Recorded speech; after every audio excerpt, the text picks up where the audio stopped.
हे वाला स्टैंड कैसे हैं आप लोग? आ चुके हैं आप लोगों के लिए सोल टू डबल बॉस का न्यू एपिसोड। तो चलिए से शुरू करते हैं।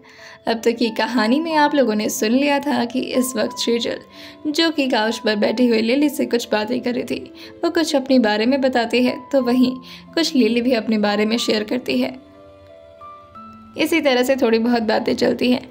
थोड़ी देर बाद लिली जो शेजल से कहती है, आपकी आंखें भारी हो रही हैं, ऐसा लग रहा है आपको नींद आ रही है, आप आराम कर लीजिए, हम रात में बात करेंगे, ठीक है। शेजल भी लिली से कहती है, हाँ वैसे भी तुम बैठ तो रही नहीं हो, अगर इसी तरह से खड़ी रहोगी तो मुझे अच्छा नहीं लगेगा, जाओ तुम भी जाओ। वहीं शेजल के कहने पर लिली तुरंत ही वहां से शेजल को बाय करके निकल जाती है। वहीं शेजल जैसे ही काउच पर लेटने वाली होती है, उसे आहान की कही कुछ बात याद आने लगती है और साथ ही आहान का गुस्सा भी, जिससे वह तुरंत ही काउच से उठती है और कहती है, पता चले अगर मैं यहाँ पर लेटूं तो कहीं आकर के वो मुझ पर नाराज ना होने लगे, नहीं मैं नीचे ही लेट जाती हूँ। और ये बोल करके वो नीचे बिछे कारपेट के ऊपर आकर के लेट जाती है और अपने हाथ को अपने सर के नीचे रख लेती है और धीरे धीरे अपनी आंखों को बंद कर लेती है। वो जैसे ही अपनी आंखें बंद करती है, थोड़ी देर में उसे फिर से नींद आने लगती है। वहीं दूसरी तरफ आहान जो इस वक्त अपने ऑफिस के कैबिन में बैठे हुए थे, वहीं उनके सामने यशवीर जो अपने हाथ में फाइल लेकर के खड़ा था। वहीं आहान की नजरें जो लगातार फाइल के अंदर के डॉक्यूमेंट को स्कैन कर रही थी और उनके हाथ में इस वक्त एक पेन था जिस पर वो डॉक्यूमेंट्स पढ़ करके साइन कर रहे थे। वहीं आहान जो उस पूरे फाइल को कंप्लीट करते हुए यशवीर की तरफ बढ़ाते हुए कहते हैं, कोई न्यू अपडेट है? आहान की बात सुन करके यशवीर जो कहता है, नहीं सर, बस इसी कॉन्ट्रैक्ट के बारे में परेशान हो रहे थे, वो कॉन्ट्रैक्टर मिल गया और साथ में उनके लेबर्स भी काम करने के लिए तैयार है सर। आहान जो कहते हैं, एक कॉन्ट्रैक्टर से काम नहीं चलेगा, मेक श्योर कि ये किसी ट्रस्टेड कंपनी को देना, ये डील बहुत ही ज़्यादा इंपॉर्टेंट है मेरे लिए। आहान जो यशवीर से कहते हैं, ये बहुत इंपॉर्टेंट डील है मेरे लिए, कोई गड़बड़ हुई तो जितने भी कॉन्ट्रैक्टर्स हैं उनकी जान जाएगी। यशवीर जो कहता है, हाँ हाँ सर, मैंने उन लोगों को पहले ही बता दिया था सर, इसीलिए कॉन्ट्रैक्टर ढूंढने में ज़्यादा टाइम लग गया। वो मैंने पहले ही बता दिया था ना कि ये आहान खुराना का काम है, तो जैसे ही मैंने आपका नाम लिया कहीं तो वैसे ही भाग गए सर। लेकिन फिर भी जिसके पास पैसों की ज़्यादा किल्लत है और जिसको पैसे की ज़्यादा ही लालच है, वही सिर्फ इस काम को करने के लिए तैयार हुआ है सर। आहान जो कहते हैं, पहले साइन ले लिया करो, उसके बाद बताया करो कि काम किसका है। वहीं आहान जो आके यशवीर से पूछते हैं, और उस नए वाले बिल्डिंग के कंस्ट्रक्शन का क्या हुआ? और ये बोल करके वो पीछे की तरफ चेयर पर लीन हो जाते हैं। यशवीर जो उनके हाथ से वो फाइल लेते हुए कहता है, सर वो भी सब ठीक ही चल रहा है, बस एक छोटा सा इशू है सर। आहान जो कहते हैं, कैसा इशू? यशवीर जो कहता है, वैसे सर वो मैं खुद शॉर्टेड कर लूँगा, लेकिन फिर भी मैं सोचा आपको बता दूँ, वो जो वहाँ पर पहले क्लब था ना, हाँ उसका मालिक जो है ना सर, वो थोड़ा बहुत प्रॉब्लम कर रहा है। आहान जो अपनी एक बॉबी चढ़ा कर कहते हैं, क्यों? उसको तो मैंने 5% एक्स्ट्रा दिलवाया था ना। वहीं यशवीर जो कहता है, हाँ सर, लेकिन आपकी कंपनी इतनी बड़ी है, वो सोच रहा है कि थोड़ा बहुत और प्रॉफिट निकाल लूँ, बस इसीलिए सर। आहान जो कहते हैं, तो जाकर बोलो उसे, समझाओ उसे कि जब तक मेरे सामने नहीं आ रहा है तब तक ही सही सलामत है वो, कहीं ऐसा ना हो प्रॉफिट ज़्यादा कमाने के चक्कर में उसकी ज़िंदगी लॉस में पड़ जाए। यशवीर जो आहान से कहता है, हाँ सर, मैंने वैसे तो बोला है, लेकिन थोड़ा धमकी वमकी दे रहा था, कह रहा था कि खुराना ग्रुप एंड इंडस्ट्री पर मैं केस कर दूंगा, बस और कुछ नहीं। आहान जो कहते हैं, अच्छा और फिर क्या करेगा? यशवीर जो थोड़ा हंसते हुए कहता है, सर क्या ही करेगा, कोर्ट के चक्कर काटेगा और क्या कर सकता है। आहान जो कहते हैं, इन सब मामले से दूर ही रखो, वैसे भी मेरे दिमाग में बहुत ज़्यादा फ्रस्ट्रेशन चल रहा है, एक काम करो, अगर फ़िलहाल कोई काम नहीं है तो मेरे साथ चलो, मुझे तुम्हें मॉल लेकर के चलना है। यशवीर जो खुश होते हुए कहता है, सर दिवाली तो अभी नहीं आ रही है सर, अभी शॉपिंग क्यों करवाना है आपको मुझे? आहान जैसे घूर कर देखते हुए कहते हैं, तुम्हें क्यों शॉपिंग कराने लगा मैं? तुम गर्लफ्रेंड हो या मेरी लाइफ पार्टनर हो? यशवीर जो तुरंत ही अपना सर नाम मिलाते हुए कहता है, सॉरी सर, मेरा वो मतलब नहीं था। आहान जो कहते हैं, तो मेरा भी वो मतलब नहीं था कि तुम्हें शॉपिंग कराने मैं खुद लेकर जा रहा हूँ, तुम्हारे साथ चल के शॉपिंग करना है, लेकिन किसी और के लिए। यशवीर जो कहता है, okay sir, now I got it, मैं रख कर आता हूँ सर फाइल अपने कैबिन में। वहीं आहान जब ऑफिस से बाहर निकलने लगे थे, आहान जैसे ही अपने ऑफिस के अंदर कदम रखते थे, सारे लोगों की सांसें एकदम से थम जाया करती थी। और जैसे ही आहान के कदम ऑफिस के बाहर पड़ते थे, सारे ऑफिस के मेंबर्स की जान में जान आती थी। वहीं आहान और यशवीर जो कि बाहर निकल जाते हैं, और आहान इस वक्त गाड़ी में बैठे थे और यशवीर उनकी गाड़ी ड्राइव कर रहा था। यशवीर जो गाड़ी ड्राइव करते हुए आहान से पूछता है, वैसे सर आप कब से मॉल में शॉपिंग करने जाने लगे? आप तो मॉल को ही घर में बुला लिया करते थे इससे पहले। आहान जो कहते हैं, क्या मतलब तुम्हारा? मैं शॉपिंग करने नहीं जाता था। यशवीर जो कहता है, नहीं सर, आपको जो पसंद आता था खुद ही वहाँ के मालिक आपके पास ले आकर के दे देते थे। आज आप खुद जा रहे हैं, क्यों? वहीं आहान जो यशवीर की बात सुन करके खुद में ही सोचते हुए कहते हैं, अब उनसे किसी लड़की का कपड़ा थोड़ी ना मंगवाऊंगा मैं। लेकिन वो यशवीर से कुछ नहीं कहते और उसे हल्का हड़काते हुए कहते हैं, तुम गाड़ी चलाने पर ध्यान दो। थोड़ी देर में एक मॉल आ जाता है। वहीं यशवीर गाड़ी रोकते हुए कहता है, सर आ गया सर। आहान जो गाड़ी से तुरंत ही उतर जाते हैं और वहीं यशवीर भी गाड़ी से उतर करके चाबी गार्ड को देते हुए कहता है, पार्किंग में लगा दो। वहीं आहान जो उस मॉल के अंदर आ जाते हैं। वहीं इस वक्त वो एक कपड़े के ब्रांड के पास आ गए थे। यशवीर जो उन्हें बाहर से रोकते हुए कहता है, सर सर सर वो फीमेल सेक्शन है सर मेल सेक्शन इधर है लेफ्ट साइड में। आहान जो थोड़ा फ्रस्ट्रेट होते हुए उसे देखते हैं और कहते हैं, अगर मैं यहाँ जा रहा हूँ तो ऑब्वियसली मुझे सामने दिखाई दे रहा होगा ना, और कुछ ज़रूरी काम से जा रहा हूँ। यशवीर जो कहता है, सॉरी सर, पर मैंने सोचा आपको बता दूँ। आहान जो कहते हैं, ये जो नज़र है ना मेरी, वो देख सकती है, अंधा नहीं हूँ मैं। और ये बोल करके वो उसी फीमेल सेक्शन की तरफ आगे बढ़ जाते हैं। यशवीर को समझ नहीं आ रहा था कि आखिर आहान ऐसा क्यों कर रहे हैं, लेकिन तभी उन्हें याद आता है कि अरे आहान की तो शादी हो गई है और ऑब्वियसली अपनी वाइफ के लिए उन्हें कपड़ा खरीदना होगा। वहीं आहान जो जैसे फीमेल सेक्शन में आए थे, उन्हें काफ़ी ज़्यादा ऑकवर्ड महसूस हो रहा था, क्योंकि ऑलरेडी वहाँ पर कुछ लेडीज़ जो कपड़े खरीद रही थी। पहली बार आहान ने फीमेल सेक्शन में एंट्री ली थी और वो भी इस तरह से। आहान का लाइफ का ये फर्स्ट एक्सपीरियंस था जब वो फीमेल सेक्शन में कपड़े खरीदने आए थे। वहीं आहान जैसे ही फीमेल सेक्शन के अंदर गए थे, वहाँ देखते हैं कि ऑलरेडी कई लेडीज शॉपिंग कर रही हैं, जिससे आहान को ये सब कुछ बहुत ऑकवर्ड लगता है। वहीं आहान जो यशवीर से कहते हैं, यहाँ के मैनेजर कहाँ है? यशवीर जो कहता है, सर मैं कॉल करता हूँ। वहीं दूसरी तरफ से कॉल पिक हो जाता है। यशवीर जो तुरंत ही ऑर्डर देते हुए कहता है, यहाँ पर कुछ देर के लिए लेडीज़ को फीमेल सेक्शन से बाहर करना है, हमारे सर को कपड़े खरीदने में प्रॉब्लम हो रही है। वहीं दूसरी तरफ से आवाज़ आती है, आप यशवीर जी बात कर रहे हैं ना? यशवीर जो कहता है, जी हाँ। और वहीं वो मैनेजर जो कहता है, सर मतलब आप आहान खुराना सर के साथ आए हैं? यशवीर जो कहता है, जी हाँ, अब चुपचाप से आप आएंगे और सारे ये लेडीज़ को बाहर निकलवाइए। वहीं वो मैनेजर तुरंत ही अपना सर हाँ मिलाते हुए कहता है, हाँ सर, मैं बस पहुँचता हूँ।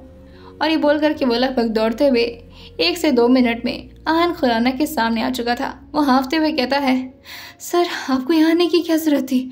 आप हमसे बोले थे, हम आपके लिए ले आते ना कपड़े। वहीं आहान जो खुद में सोचते हैं, ये सब मुझे बेवकूफ़ समझते हैं क्या? अगर मैं इस 2 कौड़ी के मैनेजर से कपड़े मंगवा पाता तो मैं खुद नहीं मंगवा लेता? क्या मुझे मज़ा आता है टाइम वेस्ट करने में, या फिर मज़ा आता है फीमेल सेक्शन में आकर के शॉपिंग करने में? वो उस मैनेजर को बस घूर ही रहे थे, लेकिन अभी तक आहान ने उस मैनेजर से कुछ कहा नहीं था। लेकिन वो मैनेजर उनके घूरने से समझ जाता है कि अगर जल्द से जल्द यहाँ से सारे लेडीज़ को बाहर नहीं किया तो शायद शामत आ सकती है।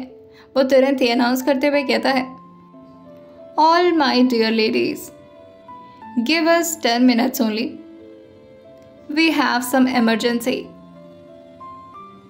Just please leave from female section just for 10 minutes। वही जैसे ही अनाउंसमेंट होता है, धीरे धीरे सारे लेडीज़ वहाँ से बाहर निकलने लगती हैं। यशवीर जो खुद में ही सोचता है, क्या बात है, इससे पहले कभी सर मॉल आए नहीं थे और आज मॉल आए भी हैं तो सबको खाली करवा रहे हैं। पहले बताया होता पूरा मॉल ही खाली करवा देता। वहीं आहान अब जाकर के थोड़े कंफर्टेबल महसूस कर रहे थे और वो पूरे फीमेल सेक्शन में इधर उधर कपड़ा ढूंढना शुरू कर देते हैं। आहान को तो ये भी नहीं पता था कि जिसके लिए वो कपड़े खरीद रहे हैं उसका साइज़ क्या है। वही एक फीमेल स्टाफ जो अपने सिर को नीचे करते हुए कहती है, sir any particular demand sir, आप ही कोई हेल्प करा दो। इस स्टाफ को उसी मैनेजर ने भेजा था क्योंकि अहान खुराना इस वक्त बहुत ही गुस्से में नजर आ रहे थे। और वैसे भी अहान खुराना के कैरेक्टर के बारे में सबको पता था। सब लोग जानते थे कि अगर अहान खुराना का गुस्सा ठंडा करवाना है तो बस एक खूबसूरत लड़की उनके सामने भेज दो। वहीं जैसे ही वो स्टाफ ने इतना बोला था, अहान जो उसे घूर कर देखते हैं और उससे कहते हैं, जो मुझे चाहिए होगा मैं खुद ले लूँगा, तुम निकलो यहाँ से। और अभी अभी अनाउंस हुआ है ना कि सारी लेडीज़ बाहर जाए फीमेल सेक्शन से, तुम्हें सुनाई नहीं देता या तुम कोई लेडी नहीं हो? वो स्टाफ एकदम से हड़क गई थी। वैसे तो अभी तक उसे यही पता था कि अहान खुराना लड़कियों से बड़े अच्छे से बात करते हैं, लेकिन आज उसकी बैंड बज चुकी थी। वो तुरंत ही वहाँ से भागते हुए कहती है, सॉरी सर, और वो मैनेजर को घूरते हुए बाहर निकल जाती है। वहीं वो मैनेजर खुद में सोचता है, अहान सर कब से लड़कियों पर गुस्साने लगे, खैर मुझे इन सबसे क्या। वही लगातार अहान इधर उधर देखे जा रहे थे मगर उन्हें कुछ समझ नहीं आ रहा था कि वो कपड़े कैसे खरीदे। वहीं यशवीर भी उनके पीछे पीछे घूमे जा रहा था। वो भी अहान के साथ थकते हुए कहता है, सर आप बताते थे, मैं कोई मदद करा सकता हूँ? वहीं अहान के सामने बहुत सारे अंडरगारमेंट्स रखे हुए थे। वो यशवीर को घूरते हुए कहते हैं, तुम्हें आइडिया है इसका? यशवीर जो उनके इशारों को समझते हुए कहता है, नहीं सर, अभी मेरी शादी कहाँ हुई है सर। अहान जो उसकी बात सुनकर कहते हैं, अच्छा। यशवीर जो कहता है, हाँ सर, अभी तो कोई आइडिया नहीं है, शादी के बाद सोचूंगा। अब शादी के बाद समझ में आ गई सब तो। वहीं अहान दोस्त से कहते हैं, तो फिर अभी शांत रहो। और अहान की तो हिम्मत भी नहीं हो रही थी कि वो ठीक तरीके से सामने जा करके अंडरगारमेंट्स को चेक कर पाए, जिसकी वजह से वो इसे स्किप करने के बारे में सोच रहे हैं। और वहीं जो भी ड्रेस उन्हें समझ में आता है, लगभग 20 से 25 ड्रेस वो यशवीर से निकलवाते हैं और उसे ले आकर के मैनेजर से कहते हैं, इन सबको पैक करवा देना। वो मैनेजर जो कहता है, जी सर, आप आराम से बैठिए सर, आपके लिए कुछ मंगवाओ, कॉफ़ी, ठंडा। अहान जो कहते हैं, जल्दी करो, मेरा टाइम वेस्ट हो रहा है। वो मैनेजर तुरंत ही उस ट्रॉली को लेता और कहता है, हाँ सर, मैं बस 5 मिनट में आया सर। और ये बोल करके वो तुरंत ही काउंटर के पास बिलिंग कराने के लिए चला जाता है। वही यशवीर जो अहान से कहते हैं, सर आपको वो भी तो लेना था ना। और ये बोल करके वो अपनी एक उंगली से अंडरगारमेंट की तरफ इशारा करता है। अहान जो फ्रस्ट्रेट होते हुए कहते हैं, एक काम करो, तुम्हारे अंदर अगर इतनी गट्स है तो तुम ही खरीद लो। यशवीर जो कहता है, अरे सर, मैंने अभी बताया ना सर, शादी नहीं हुई है मेरी। अहान जो कहते हैं, चुप करो तुम। अहान के लिए बहुत ही ज़्यादा फ्रस्ट्रेटिंग हो रहा था। एक तो वो फीमेल सेक्शन में थे, ऊपर से उन्हें इतने सारे फीमेल कपड़े लेने पड़ रहे थे, और जो उन्हें एक्चुअल में लेना था वो तो वो ले ही नहीं पा रहे थे। अहान जो खुद में सोचते हैं, अगली बार उसे खुद लाना पड़ेगा। मैं थोड़ी देर में मैनेजर जो शॉपिंग बैग लेकर के उनके सामने आते हुए कहता है, हाँ हाँ सर। यशवीर जो सारे शॉपिंग बैग को पकड़ते हुए कहता है, चले सर। अहान जो कहते हैं, यशवीर जो फिर से पीछे मुड़ करके देखते हुए कहता है, सर आर यू श्योर आपको नहीं लेना है वो?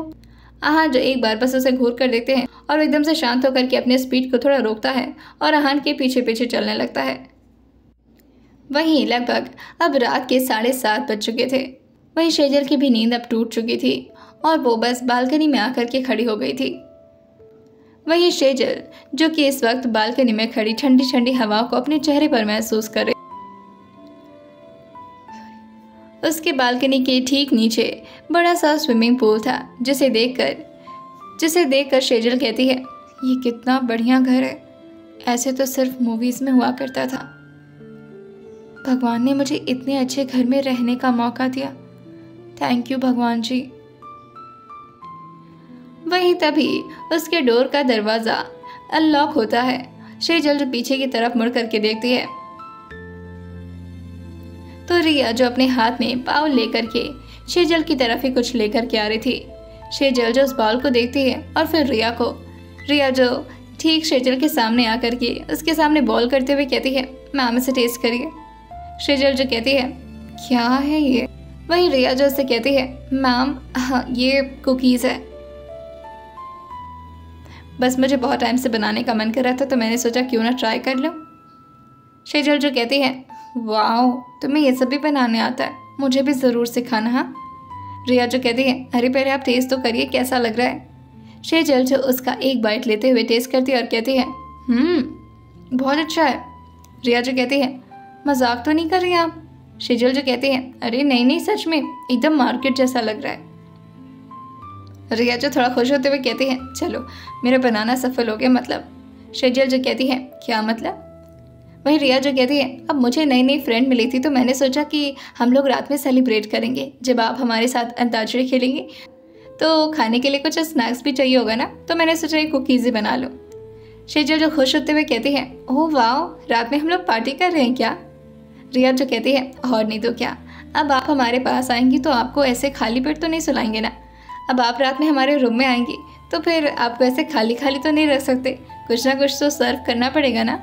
शेजल जो उसकी बात पर हंसते हुए कहती है, इतना ख्याल मेरा कोई नहीं रखता जितना तुम रखती हो। बहुत अच्छा लगा तुमसे दोस्ती करके और बहुत अच्छा लगे कुकीज़।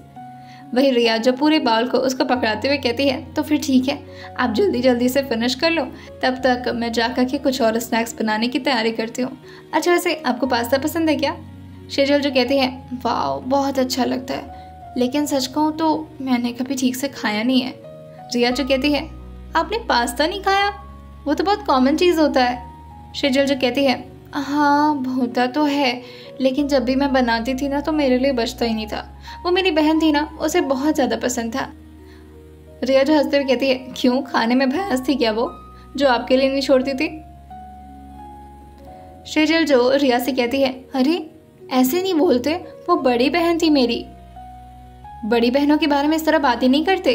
रिया जो कहती है, बाप रे, आप तो बहुत ही ज़्यादा अच्छे हो। वैसे ऐसा थोड़ी ना होता है, बड़ी बहनें तो और ज़्यादा अपनी छोटी बहनों के लिए सेक्रीफाइस करती हैं। ऐसा थोड़ी ना कि सारा खाना पहले खुद खा जाए और छोटी बहनों के लिए कुछ छोड़ी ना, ऐसे लोग को बहन ही कहा जाता है। शेजल जो कहती है, नहीं नहीं, मैं इस तरह की बातें नहीं कर सकती उनके बारे में, बुआ जी बहुत नाराज़ होती थी। और वैसे भी मैं सुहाना दीदी को बहुत मानती हूँ। हाँ वो मेरे साथ थोड़ा सा बदमाशी कर दिया करती थी, लेकिन दिल की वो भी बहुत अच्छी है। रिया जो कहती है, जो अच्छा होता है ना उसे पूरी दुनिया अच्छी नज़र आती है, ये सिर्फ आपकी नज़रिया की बात है। और ये बोल कर के उसका हाथ शेजल के चेहरे पर चला जाता है। वहीं रिया को कुछ याद आता है और वो शेजल से कहती है, अच्छा मुझे ना जाना है, वरना कहीं ऐसा ना हो कि जो मैंने पास्ता बनाने के लिए मटेरियल रखे वो जल जाए। शेजल जो कहती है, हाँ जाओ, वैसे तो मुझे भी मन कर रहा है तुम लोग को ज्वाइन करने का। रिया जो कहती है, अरे तो आ जाइए ना आप। शेजल जो कहती है, नहीं उन्होंने मना किया है, बोला गलती से भी रूम से बाहर मत निकलना, अगर रूम से बाहर निकल गई तो पता नहीं क्या करेंगे, रहने दो तुम जाओ। वहीं जैसे ही रिया रूम से बाहर निकलती है, शेजल फिर से बालकनी की तरफ अपने चेहरे को करके हवा को महसूस करने लगती है। वहीं शेजल जो खुद से ही कहती है, अगर शादी का मतलब यही होता है तब तो मुझे शादी से इतना डरना ही नहीं चाहिए था। हाँ माना कि इनके कैरेक्टर के बारे में मैंने बहुत सुना था, लेकिन ये इतने बुरे तो नहीं है। आज तक इन्होंने मुझ पर हाथ भी नहीं उठाया और मैंने इतनी बड़ी बड़ी गलतियाँ भी कर दी, फिर भी अभी तक बुआ जी होती ना तो पता नहीं मेरे साथ क्या ही की होती। हाँ बस जब ये डांटते हैं तो बहुत तेज़ डांटते हैं, इनकी आवाज़ बहुत तेज़ है। वो यही सब सोच ही रही थी कि तभी पीछे से दरवाज़ा फिर से अनलॉक हो जाता है। वहीं शेजल जो अपने सर पर हाथ रखकर मुस्कुराते हुए कहती है, अरे रिया अब क्या तुम पास्ता टेस्ट कर।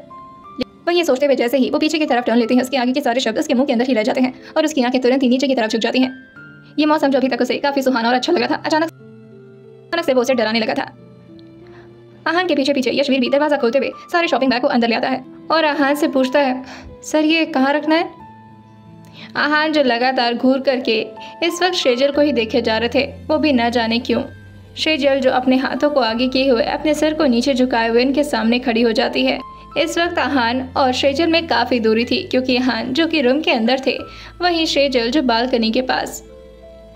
जैसे यशवीर अंदर आता है और आहान से इतना पूछता है, आहान उसे घूर कर देखते हुए कहते हैं, नहीं तो कहाँ रखने का इरादा है तुम्हारा, मेरे सर पर?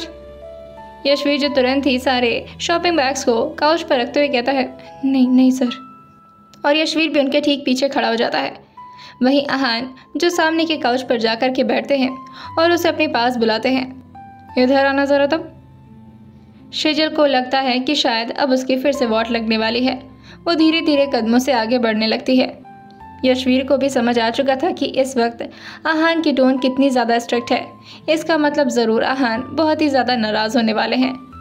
वो यशवीर के सामने ही शेजल से कहते हैं, सुबह तक तो तुम बहुत ज़्यादा ड्रामा कर रही थी, तुम्हारी तबीयत इतना ज़्यादा ख़राब हो गई थी कि तुम बेहोश हो गई थी, और इस टाइम तुम ठंडी ठंडी हवा को एंजॉय कर रही हो। धीरे से अपना सिर नीचे करते हुए कहती है, सॉरी, मुझे नहीं पता था कि बालकनी में जाना अलाउड नहीं है। आहान जो से कहते हैं, बाहर की हवा देखिए कितनी ठंडी है, अभी फिर से तबीयत खराब हो जाएगी तब। शेजल जो धीरे से अपनी पलक को ऊपर की तरफ उठा करके एक बार अहान के चेहरे पर देखती है और फिर से अपनी नज़र को नीचे कर लेती है। वहीं यशवीर को इस तरह शेजल का मासूम चेहरा, जो कि अब पूरी तरह से रुआसा से भरता जा रहा था, ये देखकर उसे काफ़ी बुरा लग रहा था शेजल के लिए। लेकिन अहान के सामने उसकी कुछ भी बोलने की हिम्मत नहीं थी। अहान जो आगे उससे कुछ डांट पाते उससे पहले यशवीर अपनी पूरी जान लगा करके पूछता है, सर आपको पानी चाहिए क्या? अहान जो बोलते बोलते अपनी नज़र को तिरछी करके यशवीर को देखते हुए कहते हैं, मैं किसी रेगिस्तान से आ रहा हूँ। यशवीर अपना सिर ना मिलाते हुए कहता है, नहीं नहीं नहीं सर, बिल्कुल नहीं, आप तो मॉल गए थे ना। अहान जो कहते हैं, तो फिर मुझे प्यास क्यों लगी होगी? और अगर लगी भी होगी तो क्या मैं खुद नहीं मांग सकता हूँ? छोटा दूध पीता बच्चा समझ रखा है मुझे। यशवीर जो कहता है, नहीं नहीं सर। अहान जो कहते हैं, चुपचाप खड़े रहो। और फिर वो शेजल की तरफ देख कर कहते हैं, और तुम? शेजल जो तुरंत ही उनका जवाब देते हुए कहती है, जी। अहान जो सामने एक काउच पर रखे शॉपिंग बैग की तरफ इशारा करते हुए कहते हैं, जल्दी जाओ और एक एक करके चेंज करके मेरे सामने आओ। शेजल जो कहती है, मैं? अहान जो कहते हैं, नहीं तो क्या फिर, मैं तुमसे नहीं तो किससे बात कर रहा हूँ? यहाँ कोई और है तुम्हारे अलावा जिसको मैं कपड़े चेंज करने के लिए बोलूँगा? शेजल जो कहती है, मैं करती हूँ। शेजल जो एक शॉपिंग बैग को लेते हुए आगे की तरफ बढ़ जाती है और बाथरूम के गेट को खोलती है कि तभी अहान उससे कहते हैं, बाथरूम में जाने की ज़रूरत नहीं है, वहाँ सामने ड्रेसिंग रूम का दरवाज़ा है ना, उसके अंदर जाओ। शेजल जो तुरंत ही ड्रेसिंग रूम का दरवाज़ा खोलती है और उसके अंदर चली जाती है। वहीं अहान को कोई कॉल बार बार परेशान कर रहा था। वहीं अहान एक कॉल को लेकर काफ़ी टाइम से परेशान थे। जैसे ही उनका फ़ोन फिर से बज़ होना शुरू होता है, यशवीर उन्हें इन्फॉर्म करते हुए कहता है, सर आपका फ़ोन बज रहा है, शायद किसी का कॉल आ रहा है। अहान जो फिर से अपने गर्दन को उसकी तरफ टिल्ट करते हुए कहते हैं, तुम्हें नहीं लगता कि तुम कुछ ज़्यादा ख्याल रखते हो मेरा? यशवीर जो थोड़ा मुस्कुराते हुए कहता है, सर आपका पर्सनल असिस्टेंट हो ना मैं। वही अहान जो कहते हैं, असिस्टेंट हो, असिस्टेंट बन करके रहो, मेरी महबूबा बनने की ज़रूरत नहीं है तुम्हें। यशवीर जो तुरंत ही अपने सिर को नीचे कर लेता है और ख़ुद से ही कहता है, माना कि सिंगल हूँ, इसका मतलब ये थोड़ी ना कि इतना जलील कर दे मुझे। वहीं पीछे ड्रेसिंग रूम का दरवाज़ा खुलता है और शेजल अपने कपड़े को खींचते हुए नीचे की तरफ बाहर आ जाती है। उसकी तो हिम्मत भी नहीं हो रही थी कि वो अहान के सामने इस तरह से जा पाए, जिसकी वजह से वो अपने बालों को आगे कर ली थी ताकि वो प्रॉपरली खुद को ढक पाए। वो इतना धीरे धीरे कदमों से आगे बढ़ रही थी जिससे अहान को उसे देखने की क्यूरियोसिटी और ज़्यादा बढ़ने लगती है। और अहान अपने सिर को बैक रेस्ट पर टच कराते हुए कहते हैं, और कितना टाइम लगेगा तुम्हें आने में? पैरों में कांटे चुभ रहे तुम्हारे, तुरंत आओ। शेजल जो अपने कदमों की रफ्तार को थोड़ा सा बढ़ा देती है और अहान के सामने जैसे तैसे करके आ जाती है। उसने फिर से अपने सिर को नीचे झुकाया हुआ था। अहान की आंखें जो इस वक्त शेजल को ऊपर से नीचे तक स्कैन करती हैं। अहान जो धीरे से कहते हैं, वैसे साइज तो परफेक्ट है। शेजल जो इस तरह से दो मर्दों के सामने खड़ी होकर के खुद को बहुत ही ज़्यादा ऑकवर्ड महसूस कर रही थी, क्योंकि इससे पहले कभी भी उसके साथ ऐसा कोई सिचुएशन नहीं बना था। शेजल का ये फर्स्ट टाइम का एक्सपीरियंस था जब दो शख्स उसे इस तरह से घूर घूर करके देख रहे थे। अहान जो पहले ऊपर से नीचे तक शेजल को देखते हैं और फिर उसे कहते हैं, अपने बाल को ज़रा पीछे करो। हाँ, बाल को थोड़ा पीछे कर लीजिए मैम, तभी समझ में आएगा कि एक्चुअल में वो फिटिंग है या नहीं। अहान जो पहले तो शेजल की तरफ देख रहे थे, लेकिन यशवीर के इतना बोलते ही वो अपने बगल खड़े यशवीर को देखकर कहते हैं, ओ हेलो, तुम क्या देख रहे हो? यशवीर जो कहता है, सर जो आप देख रहे हैं वही। अहान जो कहते हैं, यू जस्ट गेट लॉस्ट, तुम्हें किसने कहा है यहाँ पर बैठ करके जजमेंट दो? अहान को इस तरह से गुस्सा करते देख यशवीर जो कहता है, सॉरी सर, पर इसमें प्रॉब्लम क्या है? मैं तो बस आपको बता रहा था कि मैडम के ऊपर ये अच्छा। अहान जो खड़े होते हुए कहते हैं, तो तुम मुझे बताओगे कि उसके ऊपर क्या अच्छा लग रहा है और क्या नहीं? अहान की बातें सुनकर के यशवीर थोड़ा कंफ्यूज हो जाता है। अहान जो खड़े होकर के उसी को देखे जा रहे थे। यशवीर जो अपने चेहरे को तुरंत ही नीचे कर लेता है और वो खुद में ही सोचता है, सर की पहले भी बहुत सारी गर्लफ्रेंड्स रह चुकी हैं और मैंने बहुत लोगों को कॉम्प्लीमेंट दिया है, मगर सर को कभी बुरा नहीं लगा। अचानक से इस लड़की के साथ आखिर सर को इतना बुरा क्यों लग रहा है मेरा इस तरह उन्हें देखना? वैसे तो ये दावा करते हैं कि ये इनकी गर्लफ्रेंड भी नहीं है, बस इन्हें खरीद कर लाए हैं, वो भी यूज़ करने के लिए। कहीं इनकी प्लानिंग बदल तो नहीं रही है? वहीं आहान जो उसके फोरहेड पर अपने उंगली से पॉइंट करते हुए कहते हैं, कहाँ देख रहे हो तुम? मैंने कहा निकलो अभी के अभी यहाँ से। यशवीर तुरंत ही अपनी जान प्राण को बचाते हुए सोचता है, मैं यहाँ से निकल ही लेता हूँ, पता चले इनका मूड खराब हो मेरा सर्वर पटक दे। और ये बोल करके वो वहाँ से जल्दी से भाग जाता है। वहीं शेज